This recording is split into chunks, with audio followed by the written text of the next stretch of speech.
나성균 교수입니다. 서윤우 원우, 또 김문건 원우, 우영일 원우 15주 동안 선교신학을 같이 배우면서 더 가슴이 뜨거워지고 주님을 향한 우리의 어떤 목적이 분명해지는 그런 시간이 되기를 바랍니다. 강의실에서 강의를 했을 경우에는 저는 항상 찬송을 먼저 합니다. 그 다음에 순번적으로 돌아가면서 기도도 하고 또 선교 관련한 어떤 말씀 한 구절을 읽고 한 5분 동안 메시지를 나눈 다음에 이제 강의를 시작합니다. 그리고 강의 끝에는 이제 서로 질의와 토의를 통해서 마무리를 하고 모든 수업이 마칠 때는 주님이 가르쳐 주신 기도로 마치게 됩니다. 쉽게도 이제 대면 수업이 아니기 때문에 영상을 통해서 수업을 하기 때문에 그런 과정은 생략을 하고 선교신학 3교시 강의를 하도록 하겠습니다. 오늘 선교신학 3교시는 선교의 관점입니다. 선교를 어느 관점에서 볼 것이냐. 5가지 관점이 있죠. 성경적 관점도 있고 역사적 관점도 있고 전략적 관점도 있고 문화적 관점도 있고 동역적 관점도 있습니다만은 우리는 선교를 성경적 관점에서 봐야 할 것이다. 다시 성경적 관점에서 본다고 하는 것은 성경에 즉 하나님이 선교를 뭐라고 말씀하셨느냐. 하나님께서 말씀하신 선교가 이 땅에 예수 그리스도로 오신 하나님이신 예수님이 어떻게 선교를 다시 재해석하셨고 말씀하셨고 가르치셨고 또 본인이 직접 선교를 하셨고 또 제자들을 통해서 선교하라고 하신 그 말씀을 상고하는 내용이 되죠. 그래서 성경적 관점은 하나님의 선교, 예수 그리스도에 의한 선교, 즉 예수 그리스도께서 선교를 하시는데 성령께서 어떻게 예수 그리스도와 함께 선교 현장에서 선교의 열매를 맺게 했는지 하는 내용들을 오늘 강의를 같이 하게 됩니다. 그런데 우리가 1교시, 2교시는 PPT를 통해서 교환을 통해서 이렇게 소개를 받았기 때문에 다시 한번 1교시, 2교시 내용을 한번 쭉 살펴본 다음에 셋째 번 강의를 하도록 하겠습니다. 여러분들에게 1교시에 나눠드렸던 그 PPT 내용에는 첫 번째 선교 소양 테스트가 있습니다. 선교 소양 테스트가 한 20가지 정도 되는데 첫 번째가 선교의 3요소가 있다. 선교의 3요소가 있다. 즉 선교의 3요소는 교회, 선교사, 선교지입니다. 교회, 선교사, 선교지입니다. 선교를 하기 위해서는 반드시 선교사가 있어야 하고 그 선교사가 직접 사역을 할 선교 현장이 있어야 되겠죠. 선교사도 중요하고 선교지도 중요합니다만은 선교의 출발점은 반드시 교회가 되어야 합니다. 바울을 파송한 교회가 바로 안디옥 교회듯이 초대교회에 많은 사도들을 직접 파송한 교회가 예루살렘 교회듯이 그래서 선교의 3요소는 교회, 선교사, 선교지지만은 가장 첫 출발점은 교회가 되어야 된다 하는 것을 아마 15주 내내 서로 같이 토의하고 강조를 하게 될 것입니다. 출발지가 교회라고 하는 것은 다시 구체적으로 설명한다고 하면은 선교의 출발은 담임 목사가 돼야 한다. 담임 목사가 어떤 선교에 대한 분명한 비전을 가지고 계획을 가지고 또 어떤 전략을 가지고 연구하고 고민하고 또 선교지를 다니면서 필요한 모든 내용들을 리서치를 하고 이런 모든 것이 준비된 다음에 정말 이 지역에 맞는 사람을 보내야 되는데 그 사람을 선정하는 것도 청년들을 비전 트립을 시킨다든지 미션 트립을 시킨다든지 해서 그들에게 우선 영혼을 사랑하는 열정을 심어줘야 되겠죠. 그리고 이제 어떤 소정의 신학 교육을 마치고 또 선교를 마치고 또 교우와 담임 목사가 함께 이제 선교지를 선정을 해서 선교사를 파송을 하고 또 선교사가 그 지역에서 사역을 하고 사역이 마치게 되면은 다시 두 번째 사역을 하게 되고 안식년도 갖게 되고 또 여러 가지 선교사의 모든 이런 사이클을 바로 교회에서 주관해야 된다 하는 것은 곧 담임 목사 주관하에 진행돼야 된다고 하는 것이기 때문에 선교의 핵심은 담임 목사입니다. 그래서 여러분들이 앞으로 이제 MDB 과정을 다 마치게 되면은 전부 담임 목사님이 될 텐데, 담임 목사가 될 때에 성경이 원하는 선교, 성령님이 인도하는 선교, 또 말씀이 인도하는 선교를 하기 위해서 우리는 선교 신학이 대단히 중요하다 하는 것을 다시 한번 인식하면서 이 강의가 시작됐으면 좋겠고요. 그렇다고 하면은 자, 1호 선교사는 누구냐? 두 번째 우리가 소양 테스트의 그 질문이 1호 선교사는 누구냐? 뭐 대부분 윌리엄 캐리라고 하는 분도 있겠고 또 어떤 분들은 사도 바울이라고 하는 분도 있겠지요. 그러나 분명한 것은 1호 선교사는 하나님 자신이고 예수 그리스도가 1호 선교사다. 그래서 모든 선교의 모델은 예수님으로부터 배워야 되는 거죠. 예수님께서 선교를 어떻게 하셨느냐? 하나님이 어떻게 선교를 하셨느냐? 물론 하나님이 하신 선교, 예수님이 하신 선교를 바울이 공부를 했고 또 윌리엄 캐리가 공부를 하고 그 당시 문화와 상황에 맞게끔 다시 재해석해서 선교 현장에서 선교한 건 사실입니다만은 그러나 가장 출발적은 예수 그리스도의 선교였다. 다음 이제 선교와 관련된 예수님의 말씀이 무엇이냐? 물론 뭐 마태복음 28장도 있고 사도행전 1장 8장도 있습니다만은 선교와 관계되는 예수님의 말씀은 요한복음 20장 17절과 21절 말씀입니다. 그래서 선교학에서는 가장 기본이 되는 말씀이 요한복음 20장 17절과 21절이다. 아버지가 나를 선교사로 보낸 것 같이 나도 너희를 선교사로 보낸다 하는 말씀이죠.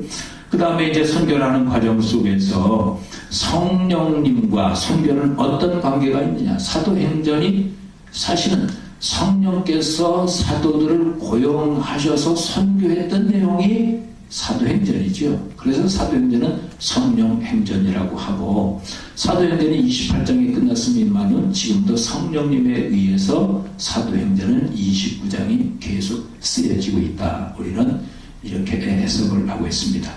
다섯 번째 질문이 선교지 2항이었습니다. 선교지에 가서 모든 사역을 다 한 다음에 현지인에게 사역을 2항을 하고 이제 다시 제2의 선교지로 간다든지 아니면 다른 나라로 간다든지 아니면 선교지 내 다른 종족으로 간다든지 하는 이런 어떤 제2의 텀을 맞이하면서 2항을 어떻게 할 것이냐 하는 이런 내용을 우리가 좀 숙지를 한 다음에 연구를 해야 되겠죠. 그다음에 이제 미전도 종족에 대한 뜻을 잘 이해를 좀 할 필요가 있습니다. 지금 현대 선교 전략은 미전도 종족 선교입니다. 미전도 종족 선교. 지금도 지구촌에 약 17,900종족이 있는데 그 중에서 미전도 종족이 7,078종족이에요. 퍼센트로 본다고 하면 42%란 말이에요. 그래서 한국교회나 세계교회나 모든 선교사들이 집중적으로 선교하는 대상이 미전도 종족이에요. 그럼 미전도 종족에 그들의 환경이라든지 그들의 문화라든지 그들의 종교라든지 그들의 철학이라든지 이런 모든 것을 우리가 숙지를 하고 이 미전도 종족에서 어떤 방법으로 어떤 전략으로 또 어떻게 선교를 할 것이냐 하는 것을 우리가 연구를 많이 해야 되겠죠. 미전도 종족 중에서도 미개척 종족이라고 있습니다. 미전도 종족은 이미 복음을 받아들인 기독교인들이 있어요. 그러나 그 퍼센트가 많지가 않죠. 2% 미만인데 2% 미만이 있다 할지라도 스스로 자치, 자립, 자조가 되지 않는 종족, 이 종족을 미전도 종족이라고 하는데 미개척 종족은 달라요. 아직까지 선교사가 들어가지 못했다든지 예수 영화라든지 성경은 번역됐습니다마는 그 안에 교회를 개척할 수 없다든지 여러 가지 핍박이라든지 뭐 예를 들면 중동의 무슬림 지역이라든지 아주 원론주의적인 무슬림 지역은 정확히 미개척 종족이라고 할 수가 있겠죠. 그 중에서도 이제 아주 불교 국가 중에서도 절대적으로 불교가 국가의 종교가 되고 불교를 절대적으로 그렇게 문화화하는 그런 것은 기독교가 들어가기가 힘들죠. 아무튼 이런 종족들이 지구촌에 약 5억 3천이 있고 77개국에 639종족이 있습니다. 이 종족들을 우리가 어떻게 복음화할 것이냐 하는 것이 미개척 종족에 대해서 선교 전략을 우리가 공부하게 되고, 이런 모든 것을 한마디로 표현하면 이제 전방개척 선교라고 해요. 그동안은 우리가 선교지를 대상으로 해서 선교를 해야 되겠다 이런 개념을 갖고 있었습니다만 이제는 바뀌었죠.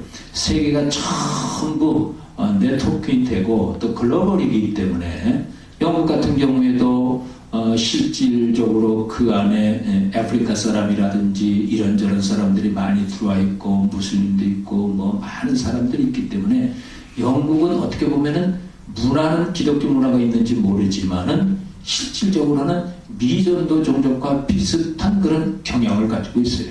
그러니까 영국 내에 영국 사람들이 대상이 아니고 영국 내에 많은 아프리카라든지 이런 이슬람에서 온 사람들이 많이 거기 같이 생활을 하고 있기 때문에 영국 내에도 미전도 종족이 있다고 하는 거죠. 그러니까 이제는 선교의 개념이 지역 개념이 아니라 사람 개념이다.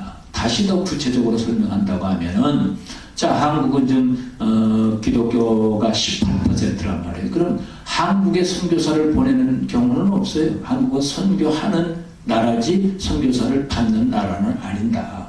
그러나 선교학자인 제가 볼 때에 세계에서 가장 선교 현장이 가장 좋은 선교 현장이 대한민국이다. 대한민국이다. 왜 그렇습니까? 대한민국에는 250만 명의 이주민이 있어요. 3만 7천의 세터민 북한분들이 있어요. 5만의 난민들이 있어요. 이 대부분들이 하나님을 모르는 종족들이기 때문에 오히려 한국에서는 250만 명에 대한 많은 주로 무슬림이라든지 주님을 만나지 못했던 세터민이라든지 또 난민이라든지 이런 분들을 대상으로 선교하는 것이 곧 전방개척 선교다. 앞전자가 아니고, 즉 주님을 만나지 못했다고 하면은 복음을 들어야 할 사람이 있다고 하면은 영혼을 구원시켜야 할 지역이 있다면 그 지역이 곧 선교지라고 하는 거죠. 더 쉽게 예를 든다고 하면은 가정에서도 한 가문에서도 실질적으로 무신론자가 있지 않습니까? 주님을 모르는 사람들이잖아요. 그러나 기독교인 입장에서는 자기 가정이, 자기 가문이 곧 바로 전방 개척 지역이 될 수가 있다. 그러니까 선교 지역 개념은 이제 지역 개념이 아니에요. 복음을 들을 사람이 있다고 하면 거기가 바로 선교지다. 그러니까 세계가 다 선교지가 되는 것이죠. 영국도 선교지가 되는 거고 미국도 선교지가 되는 거고 대한민국도 선교지가 되는 거고, 이런 개념이 바로 전방개척 선교다. 한국에는 많은 교단이 있고 선교단체가 있습니다. 선교단체가 한 180 정도 되고 교단은 많지요. 이런 교단과 선교단체를 서로 어우르면서 선교 정보를 공유하고 계획을 세우고 전략을 세우고 같이 어떤 목표를 세우는 기관이 있는데 그것이 한국세계선교협의회예요. KWMA라고 하고 있죠. 그 다음에 이제 10번째, 선교와 문화와 관계. 선교에 대해서는 우리가 늘 이렇게 공부를 했습니다만은 문화에 대해서는 그렇게 접할 기회가 없었죠. 문화는 3개 요소가 있어요. 문화를 형성하는 것은 기후입니다. 기후에 따라서 그들의 문화가 많이 바뀌게 되죠. 한국 같은 경우는 사시사철이 있기 때문에 비교적 준비해야 하는 문화가 있죠. 봄이 지나면은 여름이 오기 때문에 여름 준비해야 되겠다. 또 겨울 준비해야겠다. 그러면서도 우리 민족의 고유한 어떤 특성이 있기 때문에 빨리빨리 준비해야 되겠다 하는 기후에 의해서 문화가 형성이 된다. 두 번째는 언어에 의해서 문화가 형성이 당연한 것이죠. 언어의 그 특성이라든지 언어의 장점이라든지 언어의 그 원뜻이라든지 언어가 풍기고 있는 그 어떤 사상이라든지 이런 거에서 문화가 만들어지고 있다. 세 번째는 종교죠. 이분들이 어떤 종교를 가지고 있느냐, 불교냐, 기독교냐, 힌두교냐, 이슬람이냐, 샤머니즘이냐, 토속 종교냐, 이런 종교에 따라서 이제 문화가 만들어지게 됩니다.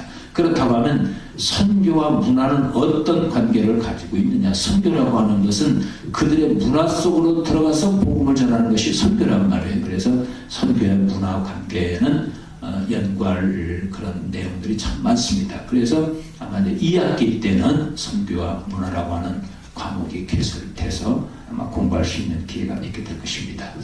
이제 우리는 대신교단 소속이기 때문에 교단에서 선교 전체를 기획하고 조정하고 훈련하고 파송하고 관리하는 그런 단체가 있어요. 그 단체를 우리는 DMS라고 합니다.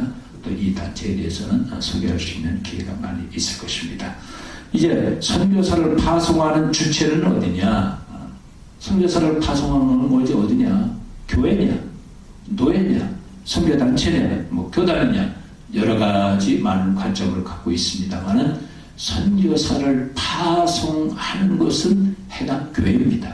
해당 교회에서 선교사를 파송을 하고 해당 교회에서 훈련을 어떤 특정 교단이라든지 선교단체에 위임을 하는 것이죠. 그리고 위임받은 그 후보생들을 훈련해서 실질적으로 이제 교단에서 선교사를 파송을 하게 됩니다. 그러나 선교의 파송의 주체는 교회다.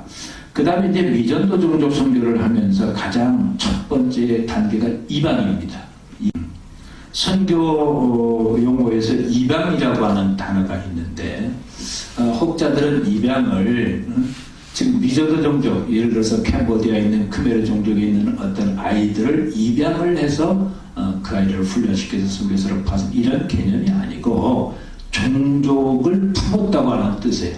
즉 7078 종족 중에서 교회의 어떤 이념, 교회의 어떤 선교 목표라든지 교회의 규모라든지 아니면 교회의 자원이라든지 이런 걸 판단해서 우리는 아프리카에 있는 어떤 종족을 입양하고 싶다든지 아니면 아시아에 있는 어떤 종족을 입양하고 싶다든지 입양의 선택 권한은 교회가 있죠. 그래서 그 종족을 이제 우리 교회에서 그 종족을 책임지고 기도하고 선교사도 파송하고 파송한 선교사를 위해서 제자훈련도 시키고 교회 개척도 하겠다 하는 이런 개념의 출발이 입양이에요. 입양이라고 하는 개념을 우리가 잘 숙지할 필요가 있고, 그 다음에 이제 선교에서 땅끝이라고 하는 개념이 있는데 아마 많이 들어봤을 거예요.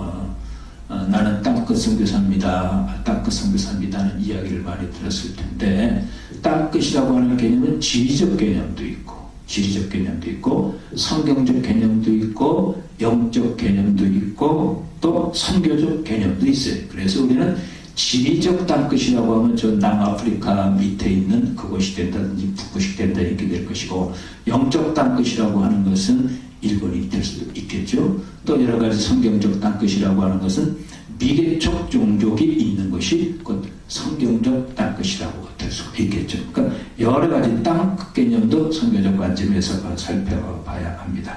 그 다음에 이제 선교지 선정 책임은 어디 있느냐? 아까 선교 3요소를 할 때 말씀을 같이 나눴죠. 선교지 지역 책임은 바로 교회다. 즉 담임 목사가 된다. 물론 지역 개념으로 할 때도 그렇습니다만은 선교 대상은 전방 개척이라고 했으니까 우리가 어떤 전도 대상자를 정하는 것도 이제 교인이 전도자를 대한다든지 아니면은 뭐 담임 목사님이 정한다든지 교구에서 정한다든지 어떤 구역에서 정한다든지 그렇게 해서 전도가 쭉 이루어지는 것처럼 바로 선교에서 선정 선교지 책임은 바로 교회다 하는 것을 다시 한번 확인을 했으면 좋겠고요. 그 다음에 이제 선교사가 갖춰야 할 요소가 많이 있습니다. 뭐 리더십도 있고 영성도 있고 많이 있습니다만, 그러나 선교사가 가장 갖춰야 할 것은 예수님께서 이 땅에 선교하러 오실 때 서벤 미션, 종으로 오셨다고 했지 않습니까? 그래서 선교사에게 가장 중요한 건 섬기는 자세다. 그래서 지금 한국 교회에 있어서 선교회 교회에 있어서 가장 필요한 거는 바로 종의 선교입니다. 예수님이 종으로 오셔서 섬기셨던 것처럼 미전도 종족, 미개척 종족, 전방개척 어디든지 그들을 섬김으로 인해서 섬김의 모습을 통해서 그들에게 좋은 어떤 접근이 되고 접근이 이루어진 다음에 이제 복음을 전하게 되면서 그 복음이 바로 문화화되고 생활화되는 이런 모든 과정 중에서 가장 필요한 건 섬깁니다. 그 다음에 이제 선교사가 갖춰야 할, 그 다음에 이제 17번째가 내부자 운동이죠. 주로 이제 내부자 운동은 여러 가지 신학적이고 선교적 용어이기 때문에 이슬람 지역에서 어떻게 실질적으로 무슬림 문화나 무슬림의 어떤 풍습이나 무슬림의 신앙을 과감하게 거부할 수 없기 때문에 크리스탈람이라고 그러죠. 그래서 반은 기독교고 또 반은 이런 상황에 어떻게 이들을 진정한 크리스찬으로 이렇게 개종시킬 것이냐 하는 여러 가지 방법 이것들이 있는데 이것을 이제 내부자 운동이라고 하고 여기 이제 상황 원리에서 같이 또 살펴봐야 할 이런 단어라고 볼 수가 있어요. 그다음에 국제사회에서 인정하는 선교사의 조건은 국제사회에서 이러이런 세 가지 조건이 갖춰져야 선교사라고 하는데 세 가지 조건은 첫째 선교사는 반드시 선교 훈련을 받아야 됩니다. 공식적으로 인정한 어떤 단체에서 선교 훈련을 받아야 되고 그 다음에 자기 사역지가 있어야 돼요. 그러니까 아프리카가 있다고 해서 선교사가 아니고 공식적인 어떤 단체로부터 훈련을 받고 사역지에 가서 그 사역지에서 사역을 하고 있어야 바로 선교사가 될 수가 있다. 세 번째는 그 선교사를 파송하고 후원하고 관리하고 같이 전략을 나눌 수 있는 선교사를 파송한 교회가 있어야 됩니다. 바로 파송교회, 즉 파송교회는 곧 노예하고 연결되고 총회하고도 연결이 되죠. 자기를 파송한 교회가 있어야 되고 선교 지역, 선교 사역지가 있어야 되고 그 다음에 반드시 선교 훈련을 받아야 국제사회에서 이분은 선교사다 이렇게 인정을 해주죠. 선교 동원은 뭐 여러 가지로 해석할 수가 있습니다. 청년들을 동원한다든지 아니면 국제화 동원이라든지 뭐 여러 가지 동원이 있습니다만은 선교 동원에 대해서는 더 구체적으로 같이 토의할 시간이 있게 될 것입니다. 세계 모든 교회의 선교적 과제는 두 가지예요. 첫째는 16억 무슬림을 어떻게 할 것이냐. 16억 무슬림도 다 달라져. 중동 무슬림 달리고 인도네시아 무슬림 달리고 아프리카 무슬림 달리고 또 말레이시아 무슬림 달리고 키리스탄 무슬림 다 달라요. 다양해요. 이런 다양한 어떤 특성을 가지고 있는 16억 무슬림을 어떻게 세계교회가 복음화할 것이냐 하는 것이 모든 교회의 선교적 과제고 두 번째는 앞서도 잠깐 우리가 같이 의견을 나눴습니다마는 아직도 지구촌에는 5억 3,077개국의 639종족 미개척 종족이 있다. 예수 영화는 뭐 이렇게 만들어졌고 또 뭐 필요한 이런저런 것은 이렇게 진행이 됐는지 모르지만은 선교사가 비자를 받을 수가 없고 그 안에 교회를 개척할 수가 없고 제자훈련을 시킬 수가 없고 여러 가지 어려운 지역이 많은 이런 종족들이 지금도 많이 있다고 하는 것이죠. 즉 미개척 종족을 어떻게 복음화할 것이냐, 그 다음에 16억 무슬림을 어떻게 복음화할 것이냐 하는 것이 세계 모든 교회의 선교적 과제고 한국은 이 두 가지에 추가해서 하나가 더 있지요. 바로 북한 선교를 어떻게 할 것이냐. 북한 선교는 두 가지죠. 통일 대비해서 선교 준비를 어떻게 할 것이냐. 하나는 현재 한국에 와 있는 세터민들을 어떻게 이들을 신앙인을 만들고 또 이들이 정말 어떤 기회가 됐을 때에 북한에 가서 교회를 개척하고 또 제자훈련을 시키고 복음에 앞장설 수 있는 그런 선교직 자원으로 어떻게 훈련시키냐 하는 것이 한국 교회의 과제라고 할 수가 있어요. 아무튼 우리가 소양 테스트로 시작해서 1번부터 20번까지 이렇게 쭉 대강 살펴봤습니다만은 15시간 동안 우리가 공부를 하면서 바로 선교의 3요소부터 시작해서 한국교회 3대 선교 과제까지 각 모든 내용을 더 구체적으로 더 실충적으로 논의하고 또 정리하고 이렇게 하다 보면 선교에 대한 어떤 확신, 또 선교에 대한 나름대로의 어떤 철학, 또 선교가 이것이다, 이런 선교를 나는 어떻게 내가 목회하면서 준비를 해야 되겠다고 하는 어떤 방향도 설정되게 될 것이고, 나름대로 이론도 정립하게 될 걸로 그렇게 봅니다. 그래서 첫 시간에 바로 선교를 하기 위해서 꼭 필요한 20가지 소양 항목들을 이렇게 살펴봤습니다. 이제 여기까지 하고 잠깐 토의하고 이제 2교시 진행하도록 해요.